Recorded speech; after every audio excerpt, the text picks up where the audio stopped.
7, 8. Did you know that it takes an average of 50 licks to polish off the average size ice cream cone?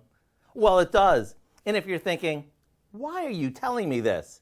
It's because July is National Ice Cream Month, which means whether you like your ice cream scooped in bowls or in a cone, smothered with toppings, or you tend to go more for the ice cream novelties, there's no better time than this month to take advantage of all the sales and exciting options that are waiting for us in the freezer aisle, like gelato, Italian ice, and froyo, just to name a few. And to add to the summertime fun, let me share one of my favorites.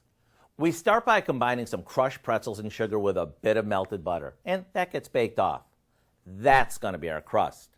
Once that cools, we pile on our favorite flavor of ice cream. After you finish it off with a layer of whipped topping and drizzle on some hot fudge, you're good to go. With so many flavors to choose from, you can change this up all month long. The recipe for our Ice Cream Pretzel Squares is online now, just in time for National Ice Cream Month. I'm Howard in the Mr. Food Test Kitchen, where I'm determined to see if I can indulge in a different flavor every day this month. It's a tough job, but ooh, it's so good.